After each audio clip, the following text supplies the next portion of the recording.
بسم الله الرحمن الرحيم.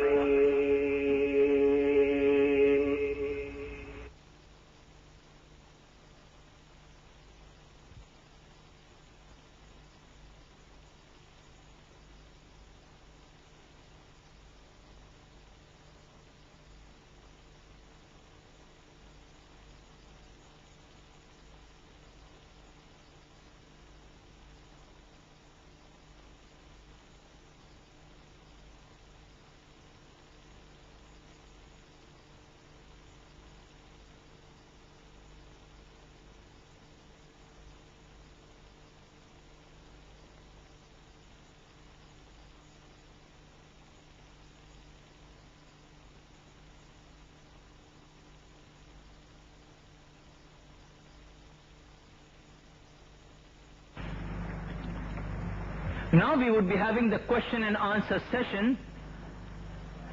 We would like you to kindly understand and observe the rules that have to be followed during the question and answer session so that we can derive the maximum benefit from it. 3 mics have been provided for the questions from the audience, 2 down here below for the gents, and 1 up in the center in the balcony for the ladies. 1 question at a time will be put on the mic.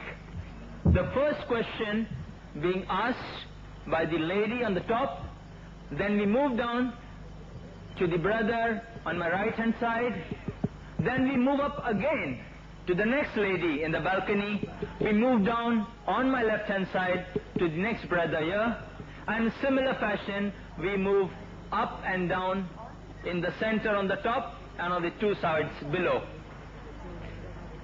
Written questions on slip papers which are available from volunteers standing in the aisles will be given a second preference after the questions on the mics have been answered by Dr. Zakir.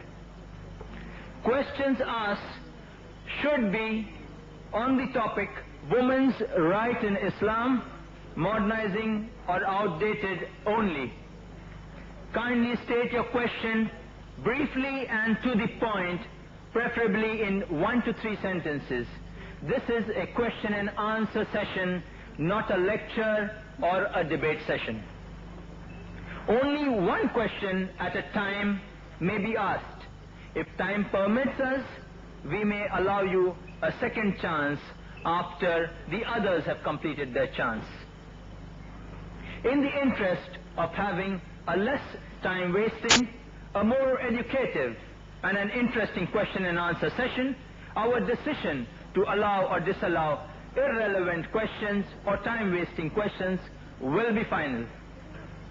In the interest of eliciting a proper and clear answer from our speaker, kindly state your name and designation before putting forward your question. Your name and designation before you put forward your question so that we can give you a more appropriate answer. Thank you. We start our question and answer session. Dr. Zakir Naik ready at his mic, the questioners ready at theirs. May we have the first question from the ladies in the balcony. Assalamu alaikum. My name is Sabah and I am a student. I would like to ask you a question, Zakir Bhai. A man will have hoor, that is beautiful maidens, when he enters paradise. What will a woman get when she enters paradise?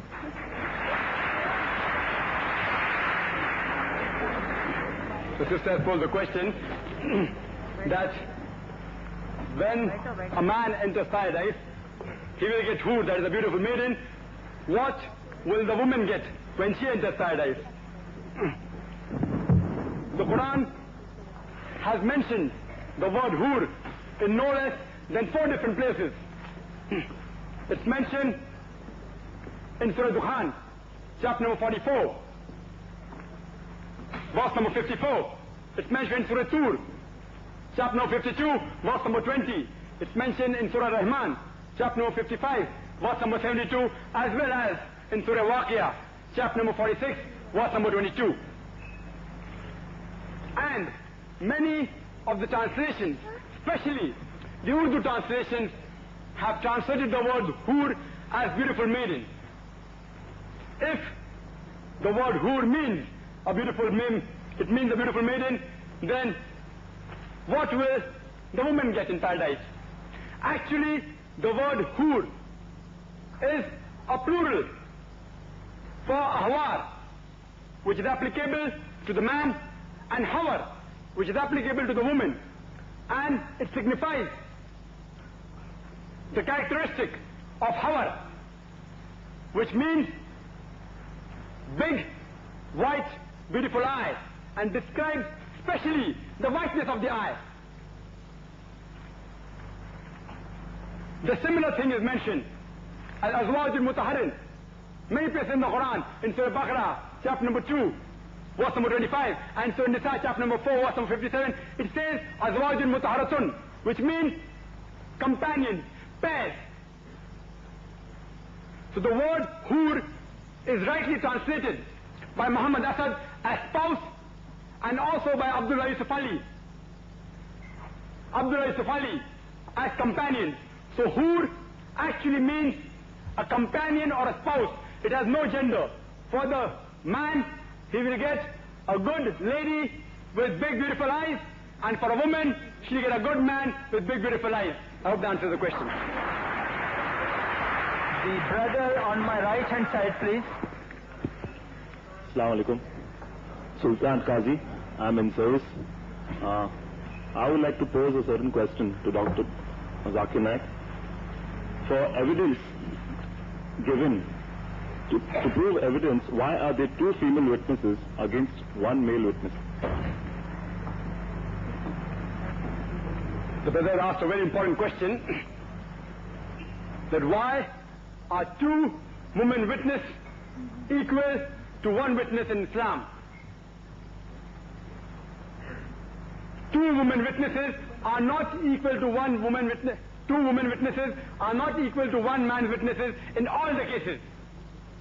Only in certain cases. There are at least 5 verses in the Quran which speak about the witnesses without specifying male or female. In one place, there is an indication in which two women witnesses is equal to one witness of man, and that's in Surah Baqarah, chapter number 2, verse number 282, which happens to be the longest verse of the Quran. It says that when you involve in financial transactions in which future obligations are there, reduce them in writing and take 2 witnesses among the men. If you can't find 2 men witnesses, take 1 man and 2 women, so that if one of them gets confused, the other will remind her. This verse of the Quran, Surah Baqarah, chapter number 2, verse number 282, only deals with financial aspects. Only in financial aspects it is said that take 2 men as witnesses, preferable. Only if you can't find 2 men as witnesses, take 1 man and 2 women. Let me give you an example for a better understanding. Suppose a person wants to undergo a surgery. He wants to undergo an operation. But naturally, he would prefer taking the advice of 2 qualified surgeons. If he cannot find 2 qualified surgeons, he would take the advice of 1 qualified surgeon at least, backed with 2 normal general practitioners who have got a normal MBBS degree.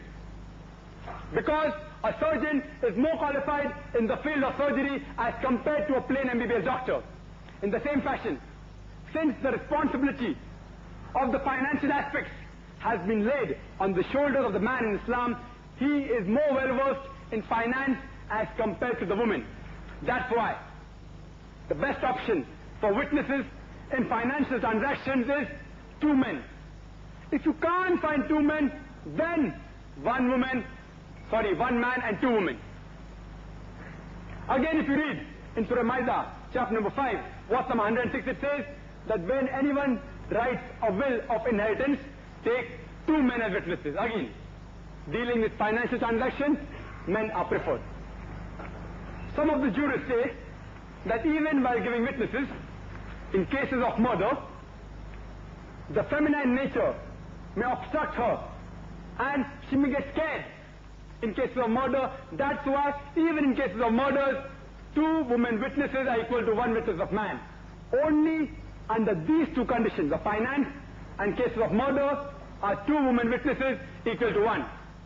Some of the scholars say no. Islam says, one place in Surah Baqarah chapter 2, verse number 282, that 2 women equal to 1 man, therefore under all circumstances 2 women is always equal to 1 man. Let's analyze. As I said, let's analyze the Quran as a whole. If you read the Quran in Surah Nur, chapter number 24, verse number 6, it states that if any of you put a charge against your spouse, and if they have no evidence, their solitary evidence is sufficient. Means if a husband wants to put a charge against the wife, or the wife has to put a charge against the husband, if they have got no witnesses, their solitary evidence is sufficient. This verse clearly indicates that 1 woman witness is equal to 1 witness of man. There are several cases which the jurists agree that even in cases of sighting of moon, 1 woman witness is sufficient. Some jurists say that in the beginning of Ramadan, 1 witness is required. At the end of Ramadan, 2 witnesses are required. It does not make a difference whether they are man or woman. There are certain cases in which man's witness cannot be accepted. Only woman's witness is accepted. All are waiting for the answer, I believe. Suppose you want to give a witness for the burial bath of a woman. After a woman dies, the witness for a burial bath can only be given by a woman. And only in extreme cases, when you can't find women, then can the husband give the witness. So here, the woman witness is preferable. Hope that clarifies the doubt, brother. Those who are interested in writing question on the slips, you may kindly raise your hands so that we have assistants standing around. They could come and help you out with the slip of paper or a pen or whatever is required, so that and it can be passed on down the sides of the stage to me, so we can carry on as a secondary preference later on. May we have the next question from the sister on the top, please? Assalamu alaikum. My name is Shaila. I would like to ask, why is polygamy permitted in Islam, and that is why is a man allowed to marry more than 1 wife? Sister asked the question that why is polygamy permitted in Islam? That is, why is a man allowed to marry more than 1 wife in Islam? The polygamy actually means that a person who has more than 1 spouse is divided into 2 categories. Polygyny, in which a man has more than 1 wife, and polyandry, in which a woman has got more than 1 husband. People normally think polygamy means a man can marry more than 1 wife. Polygamy means both. A person having more than 1 spouse. If a man has more than 1 wife, it's called polygyny. And if a woman has more than 1 husband, it's called polyandry. But since the sisters mainly asked the question, why is a man allowed to marry more than 1 wife? I will answer, why is polygyny allowed in Islam? Quran happens to be the only religious book on the face of the earth which says marry only once. There is no religious book on the face of the earth which says marry only once. You read the Gita, you read the Veda, you read the Ramayana, you read the Mahabharata, you read the Bible. Nowhere is it mentioned marry only once. It's only mentioned in the Quran. In fact, if you read the Hindu scriptures, most of the kings had several wives. King Dashrath had more than 1 wife. Lord Krishna had several wives. If you read the Jewish scriptures, the Jewish law allowed polygyny. It was only in the 11th century when Rabbi Gershom ben Yehuda, he passed a synod and said polygyny should not be allowed. Still it was practiced by the Sephardic Jewish community in the Muslim countries. Until in 1950, the chief rabbinate of Israel put a ban on it. The Christian Bible allows polygyny. Only a couple of centuries ago, the church put a ban on it. Even if you analyze the legal aspect of India, the Indian law allowed a Hindu man to have more than one wife. It was only in 1954 when the Hindu Marriage Act was passed. And if I'm wrong, Justice Karim can correct me. When the Hindu Marriage Act was passed in 1954, which put a ban and prohibited the Hindu man to marry more than one wife. If you see the statistics, according to a committee report on the status of women in Islam, which was published in 1975 on page number 66 and 67, it states the percentage of polygamous marriages. And it said that the percentage in which the Hindu did polygynous marriages, it was 5.06. And the percentage of Muslim polygynous marriages was only 4.31. Let's leave the statistic aside. Let's come to the main point. Why does Islam allow polygyny? As I mentioned earlier, Quran is the only religious book on the face of the earth which says marry only one. It's mentioned through Nisa, chapter number 4, verse number 3, that you can marry women of your choice in 2s, 3s or 4s. But if you can't do justice, marry only one. The statement, marry only one, is only given in the Quran. It's not there in any other religious books. In pre-Islamic Arabia, men had several wives. Some people had hundreds of wives. Islam put an upper limit to polygamy, maximum 4. And you can have more than one wife only on the condition that you can do equal justice between the two, or between the 3 or 4. Otherwise, only one. And the same surah, Surah Nisa, chapter number 4, verse number 129 says that it is very difficult for a man to be just between his wives. So polygamy is an exception. It is not the rule. Many people think that Islam says we should compulsory marry more than one wife. There are 5 categories of do's and don'ts in Islam. First category is compulsory, which is fard. The second category is recommended or encouraged. The third category is the permissible category. The fourth category is the discouraged category. And the last is prohibited or forbidden. Polygyny falls in the middle category of permissible. There is no statement in any hadith on the Quran which says that if a man marries more than one wife, he is a better Muslim than a person who marries only one wife.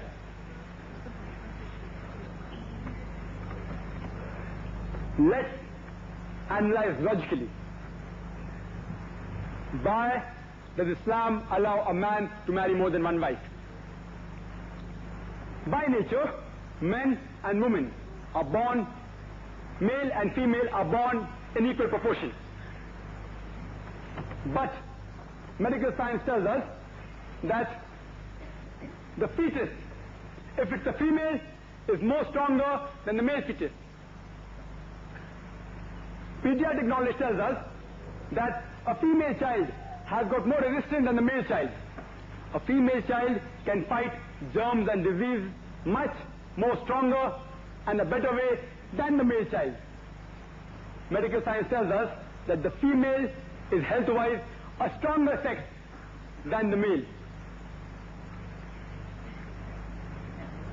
So, in the pediatric age itself,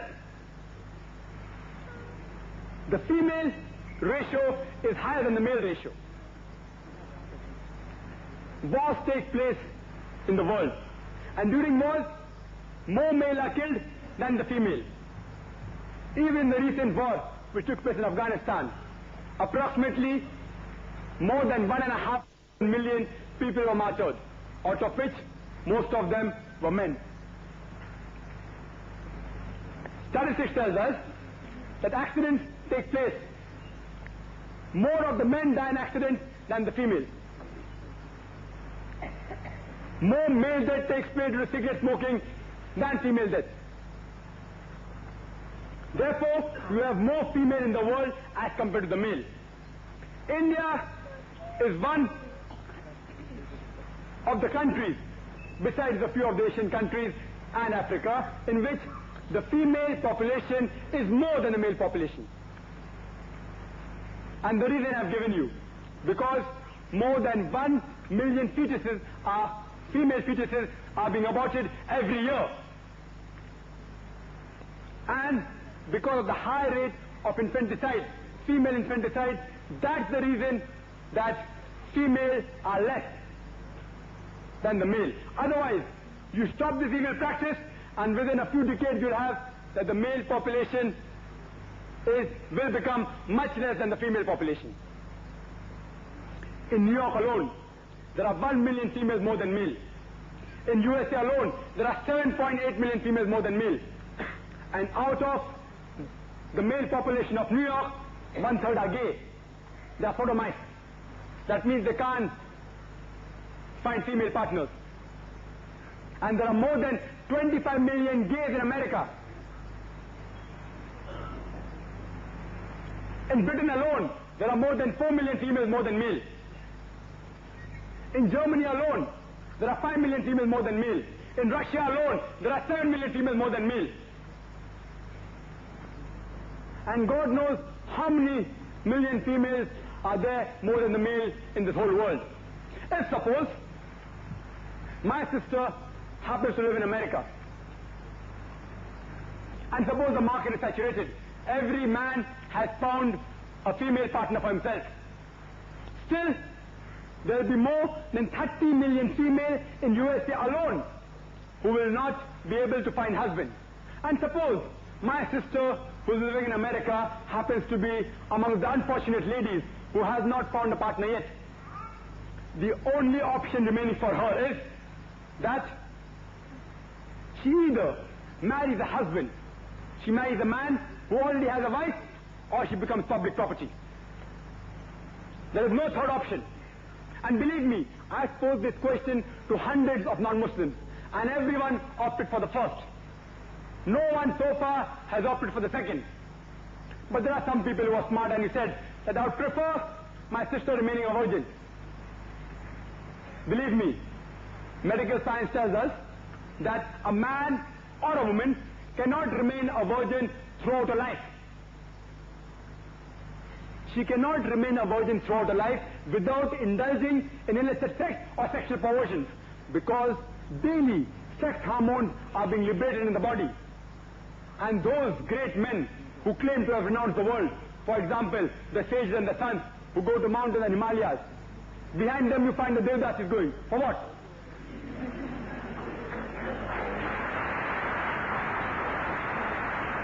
According to a report, out of the priests and the nuns of the Church of England, the majority indulge in fornication and homosexuality.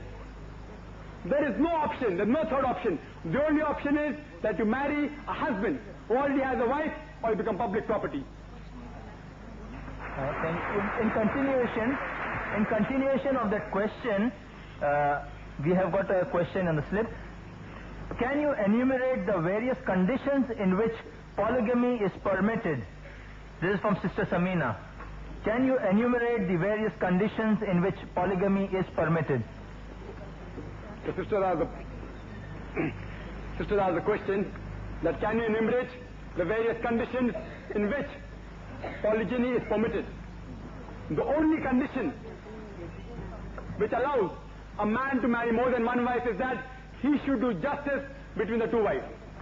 If he can do justice between the 2 or 3 or 4 wives that he has, he is allowed to take more than one wife.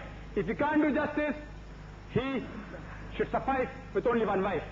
But there are several conditions in which it is more advisable for a man to take more than one wife.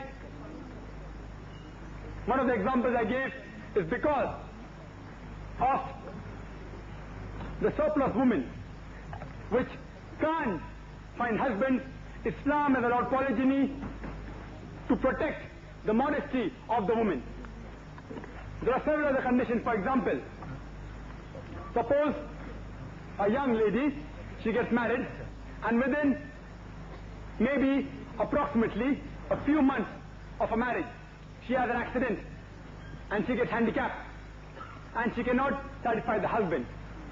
The only option for the husband is that he either keeps his first wife who's handicapped and takes another wife, or he divorces the first wife and marries a new wife. I'm telling you, suppose your sister happens to be that unfortunate lady who gets handicapped. Which would you prefer? Would you prefer your brother-in-law to divorce her and to marry a new wife, or would you prefer your brother-in-law to keep that first wife and to take another wife? There are situations in which the wife can become seriously ill. She can have a disease in which she will not be able to look after the children or look after the husband. Under such conditions, it is more advisable that that wife shares the husband with another lady who will not only look after the husband, will also look after her as well as the children. Many people may argue that why can't you keep a maidservant or a nurse who will look after the children? I do agree with you. You can very well keep a maidservant who will look after your children and your wife. But who will look after you then? Very soon, that maidservant will start looking after you also. So the best option is that you keep your first wife and take another wife and treat both of them equally. There can be conditions such as after several years of marriage, you have got no children. And maybe both the husband and wife, they yearn for a child. The wife can very well give permission to the husband to marry another wife and they can have more children. Some people may argue that why don't you adopt a child?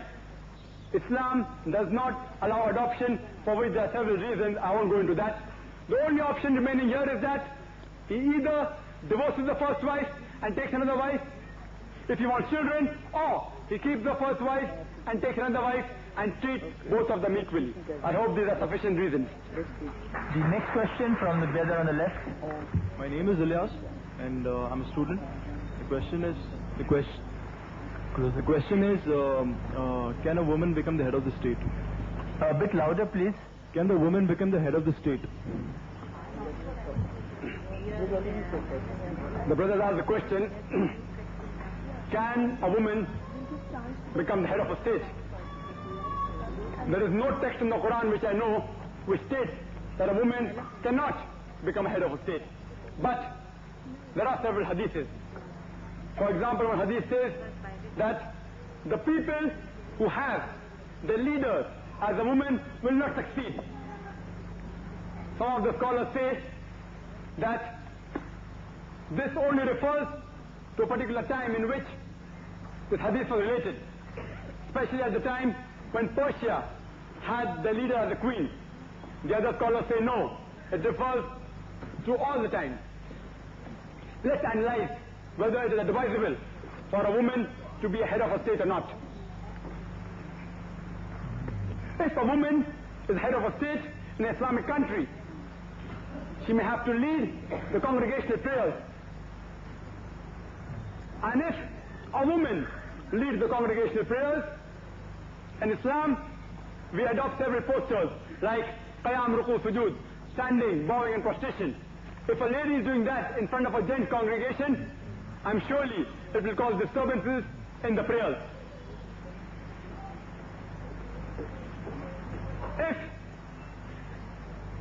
she happens to be head of a state of a modern society like the one we have today, many a time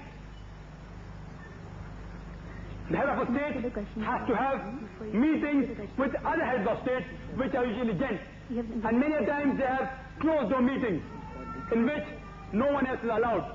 And if a woman has a closed door meeting with another gent, Islam does not permit her to do that. Islam does not permit a woman to be alone with a mahram, with a foreign male in closed doors. Islam does not permit intermingling of sexes. The head of the state many times receives over publicity by video shooting and the photography, and many times it involves in close proximity with the other heads of state and with other gentlemen. Therefore you can see photographs of the heads of state. If it's a lady, may it be Margaret Thatcher or anyone else, you find a photograph shaking hands with many men. Islam does not allow such free intermingling of sexes. The head of the state requires that it should meet the common man. A lady, if she's the head of the state, it will be difficult for her to meet the common man and try and solve a problem. And science tells us that a woman, during a menstrual period, she undergoes certain behavioral, mental and psychological changes due to the release of the sex hormone estrogen.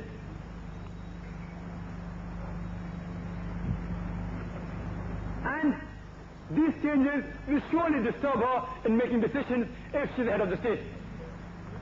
Science also tells us that the woman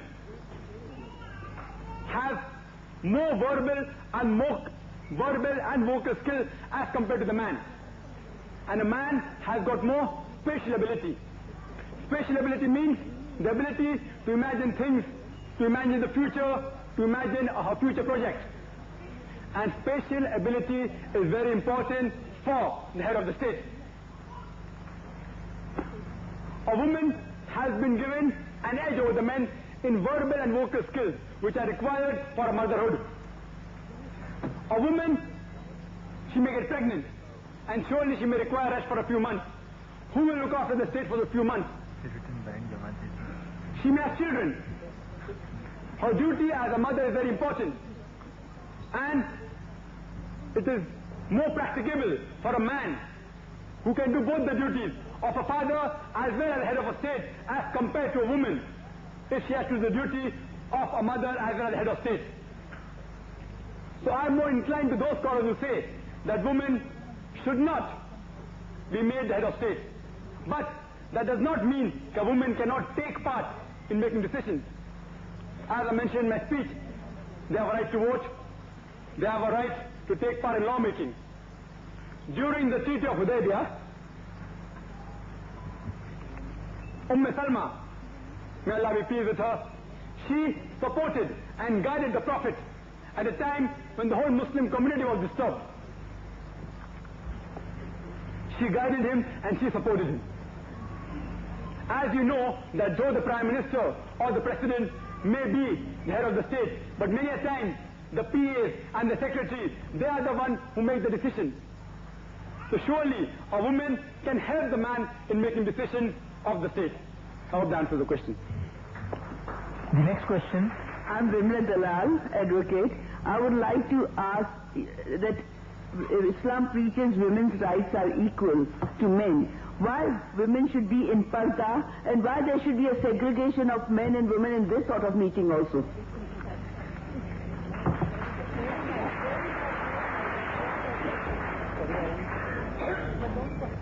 Sister asked a very good question, that when Islam believes in women's rights, that men and women should be equal, then why does Islam believe in parda, and why should there be segregation of sexes like the one we are having just now? As I mentioned earlier, Islam does not believe in intermingling of the sexes. Why Islam specifies parda, I will answer in a short time, and I'd like to thank the sister because I did not have time to speak on the hijab of the woman. If you read the Quran, before the mentioning of the hijab for the woman, the Quran mentions the hijab for the man. It's mentioned through Nur, chapter number 24, verse number 30. It says, say to the believing man that he should lower his gaze and guard his modesty. The next verse, Surah Nur, chapter 24, verse number 31 says, say to the believing woman that she should lower her gaze and guard her modesty and display not the beauty except what is that necessary of. and to draw a head covering over a bosom, except in front of her father, her son, her husband, and a big list of the close relatives who she cannot marry is given, and butt snatchers in front of the chaste woman. Besides these, she should maintain the hijab.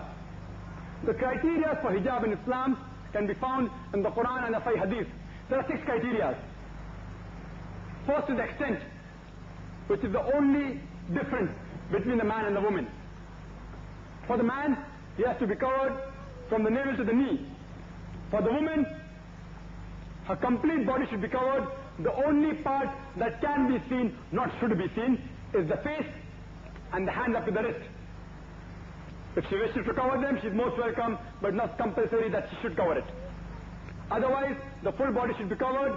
The only part that can be seen, not should be seen, is the face and the wrist, the hand up to the wrist. This is the only criteria which differs between the man and the woman. The second criteria is that the clothes she wears should not be so tight that it reveals the figure. The clothes she wears, third point, it should not be so transparent so that you can see through. And the fourth point, she should not wear glamorous clothes, or he should not wear glamorous clothes which attracts the opposite sex. The fifth point is that a person should not wear clothes which resemble that of the opposite sex. Like you find men wearing earrings. If you wear one earring, it signifies something else. If you wear 2 earrings, it signifies something else. It's prohibited in Islam. And the last criteria is, you should not wear clothes which that resemble of an unbeliever. These are the 6 basic criteria of hijab in Islam. Now coming to the question, why does Islam believe in parda, and why are there segregation of sexes? Let's analyze the society in which there is parda and society in which there is no parda. The maximum number of crime that takes place in any country is in America. According to a report by the FBI, in 1990, in the year 1990, 1,255 women were raped. These are only the reported cases. And the report says only 16% of the cases were reported. If you want the exact figure, multiply 1,02,555 with 6.25, and you get the answer. More than 6,40,000 ladies were raped in America only in 1990. And if you divide this by the number of days, divide by 365, you get a figure of 1,756 women are raped every day in America in the year 1990. And the report says every day 1,900 ladies are raped. Maybe it's the report of 1991. The American got more bold. And the last report, which came in autumn 1993, said every 1.3 minutes, one woman is raped. You know why? America has given the woman more rights, and more women are being raped. Only 10 were arrested. 16% are reported, only 10% are arrested. Means only 1.6% of the cases are arrested. Out of that, 50% are let free before the trial. Means only 0.8% of the rape cases are held. Means if a man rapes 125 ladies, the chances of his being caught is 1. Who would like to try? 125 ladies you rape, and you get caught only once.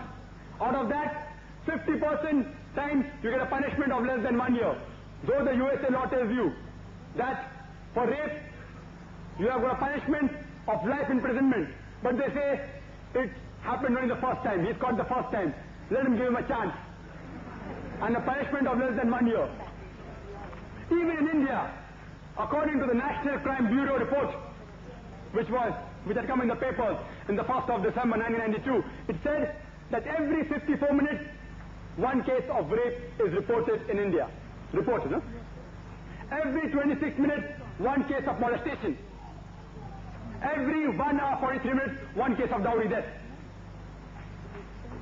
if you analyze the total number of cases of rape that are taking in a country, it will be every couple of minutes one case of rape. I am asking a simple question.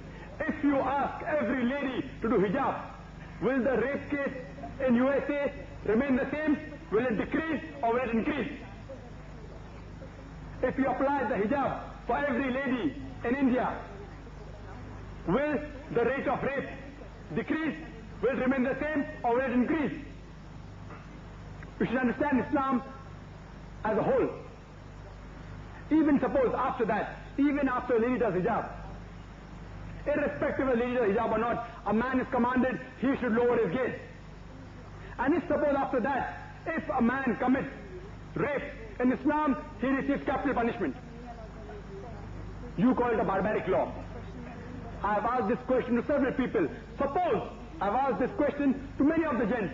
Suppose your sister is raped, and if you are made the judge, leave aside what Islam tells you, leave aside what Indian law tells you, leave aside what American law tells you. If you are made the judge, what punishment will you give to the rapist of a sister? And all have said, death sentence. You went to the extreme of saying, I'll torture him to death. I want to ask you a question. If you apply the Islamic Sharia law in America, will the rape case decrease? Will it remain the same or will it increase? If you apply the Sharia law in India, will the rape case decrease? Will it remain the same or will it increase? So but natural, let's practically. You say you're giving women rights theoretically, but practically you're degrading her to a status of a concubine and a mistress. I'd like to, only on speaking on parda, you can talk for days.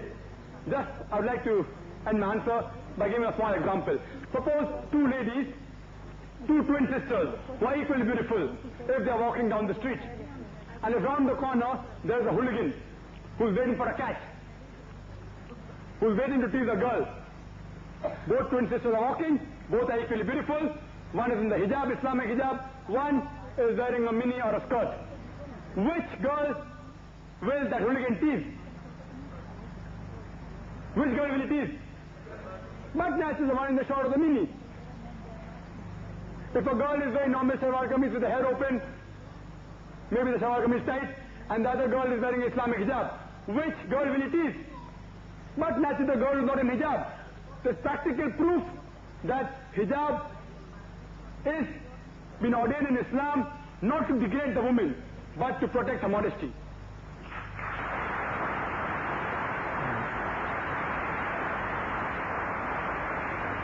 There's an announcement for Aruna Bhurte. Your husband is calling you at the entrance. Mrs. Aruna Bhurte, could you please contact your husband outside the auditorium, please? The next question. Yeah. Assalamu alaikum. My name is Bilal Lala and I am a revert. By profession, I happen to be a lecturer in computers. There is one question which has baffled me over the years, and that question is, why does Islam permit a Muslim man to marry a woman of his choice from Ahl Kitab, maybe Jews or Christians, and the vice versa is not permitted? Are the Muslim ladies not mushrooks? Can you clarify? So the Bilal has asked the question that Quran permits a Muslim man to marry a lady from the Ahl Kitab, but the vice versa is not true, and is correct. It's mentioned in Surah Maida, chapter number 5, verse number 5, that on this day it has been made lawful for you all that is good and pure. The food of the people of the book has been made lawful for you, and your food has been made lawful to them. And also, besides the women who are believers, even the women of the Ahl Kitab who are chaste has been made lawful for you. Islam gives permission for a Muslim man to marry a woman from the Ahl Kitab. Why? Because when a Christian or a Jewish lady, when she marries a Muslim man, after she marries, the family of the husband will not abuse or insult any of the prophets, because in Islam we believe in all the prophets of the Jews and the Christians. What prophets they believe in, we believe in. We both believe in Adam, in Noah, in David, in Musa, in Isa, may peace be upon them all. Because we believe in all of the prophets, the lady when she enters a Muslim family, she will not be ridiculed. But the vice versa, if a Muslim lady goes to a family of a Christian or a Jew, but natural, they do not believe in Prophet Muhammad, may peace be upon him, and she will be ridiculed. That's why Islam gives permission for a Muslim man to marry a girl from the Ahl Kitab, but the vice versa is not true. Coming to the second part of the question, that aren't these Muslim women mushriks? Brother is referring to an ayat of the Quran Sharif of Surah Baqarah, chapter number 2, verse number 221, which says that do not marry unbelieving women until they believe. Even a slave woman who's a believer is better than an unbelieving woman, even if she allows you. Means, even if the Queen of England, let her be the wealthiest lady, let the lady be the most beautiful in the world, still, Ajhadu Ali, a slave woman who's a believer, is much better than the best lady of the world if she's an unbeliever. And the verse continues, do not marry your daughters to the unbelieving man until he believes. For a slave man who's a believer is better than an unbeliever even if he allows you. Now another verse in the Quran tells you, from Surah Ma'idah, chapter number 5, verse number 72, it says, لَقَدْ كَفَّ الَّذِينَ قَالُوا إِنَّ اللَّهُ ابْنُ مَرْيَمَ, that they are blaspheming, they are doing kufr, those who say Jesus is Christ, the son of Mary. Those who say Allah is Christ, the son of Mary. لَقَدْ كَفَّ الَّذِينَ قَالُوا إِنَّ اللَّهُ ابْنُ مَرْيَمَ وَقَالَ الْمَسِيحِ, but said Christ, Ya Bani Israel, O children of Israel, Abdullah, worship Allah, Rabbi wa Rabbukum, who's my Lord and your Lord, إِنَّمَا يُشْرِكْ بِاللَّهِ, and anyone who associates, partners with Allah, فَقَدْ حَرَّمَ اللَّهُ عَلَيْهُ الْجَنَّةِ, Allah will make Jannat haram for him. وَمَا وَهُ النَّارِ وَمَا لِلظَّالِمِينَ مِنْ أَنصَارٍ, and for him, he shall have no helpers, and fire shall be his dwelling place. From this verse you come to know that all those who say Allah is Christ, those who are saying Jesus Christ, may peace be upon him, is God, they are doing kufr. And one verse of the Quran says you are allowed to marry these kafirs. You will think the Quran is contradicting itself. But as I told you, analyze the Quran as a whole. There's one more verse in the Quran, in Surah Imran, chapter number 3, verse number 110, which says, كُنْتُمْ خَيْرَ أُمَّةٍ أُخْرِجَتْ لِلنَّاسِ, oh, ye are the best of people evolved for mankind. تَأْمُرُونَ بِالْمَعْرُوفِ وَتَنْهَوْنَ عَنِ الْمُنْكَرِ, evolved for mankind, enjoying what is good and forbidding what is bad. كُنْتُمْ خَيْرَ أُمَّةٍ أُخْرِجَتْ لِلنَّاسِ تَأْمُرُونَ بِالْمَعْرُوفِ وَتَنْهَوْنَ عَنِ الْمُنْكَرِ وَتُؤْمِنُونَ بِاللَّهِ, and believing in Allah. وَلَوْ آمَنَ أَهْلُ الْكِتَابِ لَكَانَ خَيْرًا لَهُمْ, it would have been better if the people of the book had faith. مِنْهُمُ الْمُؤْمِنُونَ وَأَكْثَرُهُمُ الْفَاسِقُونَ, among them there are some who are mu'min. Among the Ahl Kitab there are some who are believers, but the majority are perverted transgressors. So Quran says you are allowed to marry the women from the Ahl Kitab who are believers, who are mu'min, who do not believe that Jesus Christ, may peace be upon him, is God or Son of God, but to believe that Jesus Christ, may peace be upon him, is a messenger of God, and they believe in only one God. Hope that answers the question. The next question, please. सलाम अलैकुम, मैं आकेला फातर picker हूँ, government of Maharashtra में under secretary. मेरा question है कि इस्लाम में औरत को, चाहे वो शादीशुदा हो या गैर शादीशुदा, उसको विल करने का परमिशन नहीं है, ये क्यों है, और अगर है तो इसके डिटेल्स दीजिए। So sir posed the question that why in Islam, whether a woman is married or unmarried, she is not allowed to make a will. It is completely wrong. As I mentioned in my lecture, Islam gave economical rights to women 1300 years before the West.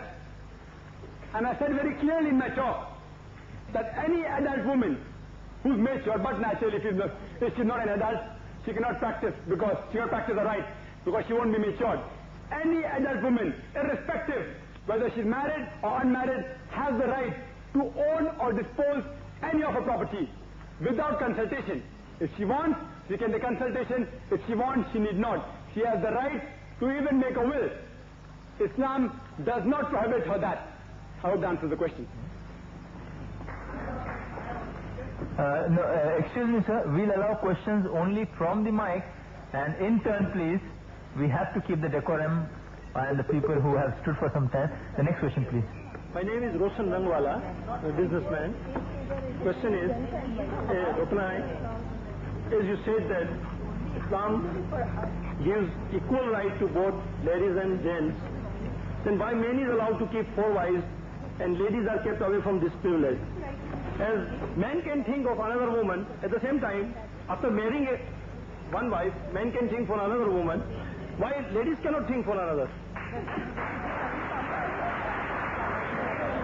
The brother asked the question that since Islam allows polygyny, why does not Islam allow polyandry? A man is allowed to marry more than one wife. Why isn't a woman allowed to marry more than one husband? Firstly, you should realize that man is more sexual than the woman. Point number 2, biologically, a man can perform his duty as a husband even after he has more than one wife, which a woman, if she has more than one husband, she will not be able to perform her duties as a wife enough and satisfactorily. Medical science tells us that the lady during a menstrual period undergoes certain behavioral and psychological changes in which she is mentally disturbed, and therefore the majority of the quarrels that take place during the menstrual period. According to a report of the criminal record of the women in USA, most of the ladies that committed the crime was during the menstrual period. Therefore, for a wife, if she has more than one husband, to mentally adjust will be more difficult. Medical science also tells us that if a lady has more than one husband, she has chances of acquiring sexually transmitted diseases as well as venereal diseases, and she can transmit it back to the husband, which is not the case if a husband has more than one wife. And suppose a man who has more than one wife, if he marries and if he has children, the identification of both the parents is possible. The father can be identified as well as the mother can be identified. In the other case, if a wife has more than one husband, you will only identify the mother, not the father. Islam gives utmost importance to identification of the parents. And psychologists tell us that if a child cannot identify his parents, he undergoes mental trauma. No wonder the children of prostitutes, they have a very bad childhood. And if that child goes for admission in the school, and if he's asked, what is the name of your father? You'll have to give 2 names. And you know what the child is called. There are several reasons why polyandry is not allowed. And for counter-argument, if you tell me that I give you several reasons why polygyny is allowed. For example, if a couple does not have issue, and if they marry, a man is allowed to take more than one wife. If suppose the husband is sterile, can the wife take more than one husband? No, because no doctor can give you the guarantee that the husband is 100% sterile. Even if you do vasectomy, even if you do nasbandi, no doctor can tell you that the child cannot be a father. So still, again, the identification of the child is yet in doubt. In the other case, suppose the husband, he undergoes an accident, or he becomes very severely ill. Can't the wife take another husband? Let's analyze. Suppose the husband, if he undergoes an accident or if he's severely ill, he cannot perform his duty very well. Firstly, of the financial aspect. He will not be able to look after the family, the children and the wife, and secondly, he may not be able to satisfy the wife. Regarding the first criteria, where he cannot satisfy the children and the wife, Islam has an option. Islam allows such people to take zakat. Those people who can't make both the ends meet, they can take zakat. And the second aspect, medical science tells us that a wife requires less conditions to be satisfied as compared to a husband. But still, if the wife still wants to, still if she's not satisfied, she has all the reason to take kula from the husband and marry another husband. Here, a wife taking kula is much more preferred, because here when the wife is getting divorced, she is healthy. In the other case, if she is disabled, if she is handicapped, if she is divorced, who will marry her? Hope that answers the question. I'm Shahzadi Hakeem. I would like to ask questions. The first thing is, here you have a subject, women's rights in Islam. There, I think more women should have asked more questions, and it could have been better. Rights and duties of men, that subject would have been better. But the question is, you said in your speech, it was very lucid and nice, that a girl can say no if she doesn't want to marry a particular person. But while speaking in your lecture, you have said that a woman cannot be economically independent in the sense she cannot earn. And can these people, when a girl says no, look after the child, say nicely, she is always going to be under the mercy of the male folk under these circumstances? I would like to know what is the answer. Question here? Excuse me, can you put your question in just 2 or 3, what answer you want? We would request all the questioners, you present your question, the basic background of problems in society. I believe Dr. Zakir would be having an idea about it. You kindly state your question. What is the question? My question is that he said that a girl can say no if she doesn't want to marry a particular person. But the male folk are feeding her, looking after her, she is dependent on them. Can she exist safely after saying no? This is the question that I said in my lecture, that a woman has a right to say no for marriage. But will she be able to safely exist after saying no? You didn't pay attention to my full lecture, sister. In my lecture I said, it's the duty of the man in the family. Before marriage, it's the duty of the father and the brother to look after her lodging, clothing, boarding and financial aspects. And after marriage, it's the duty of the husband and the son to look after financial aspects. So if she says no, yet it continues to be the duty of the father and the brother to look after her. She can very well say no. I don't know what's the problem. The next question, please. I'm Prakash Bulte. First of all, I will thank organizers for calling people of all faiths, and so I am asking another question. For all the religions, whether it is Hinduism, Christian or Islam, in books there are many good things. But for years, after thousands of years, the practices of all the religions have been discriminatory towards women, and no religion is an exception to this.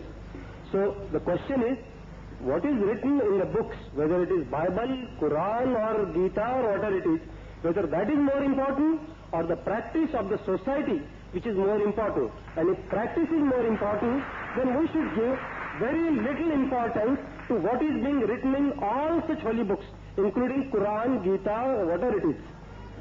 So on this, I'll expect answer where in practice what could be done instead of saying what is being written in this book or that book. That's how. Thank you. The brother asked a very good question. He says that all the scriptures speak about good things, but let's see what people practice. We have to pay more importance to the practice than the theoretical things. And I do agree with him. What we are doing here is that I have said in my lecture that many Muslim societies have deviated away from the Quran and the Sunnah. What we are doing here is they are calling the people to come closer to the Quran and Sunnah. And regarding your first part of the question, that all religious scriptures speak good. So it's useless talking about religious scriptures. I don't agree with you. I have given a lecture on status of women in Islam and other religions. And I've compared the status of women in Islam as compared to Hinduism, to Buddhism, to Christianity, and to Judaism. And there I've compared. And you yourself can be the judge. If you have a opportunity to hear that lecture, you can hear that lecture. You yourself can judge which religion gives the maximum rights. Even if you agree theoretically, Islam gives the maximum rights. Now we have to practically follow it. There are people who are following certain aspects.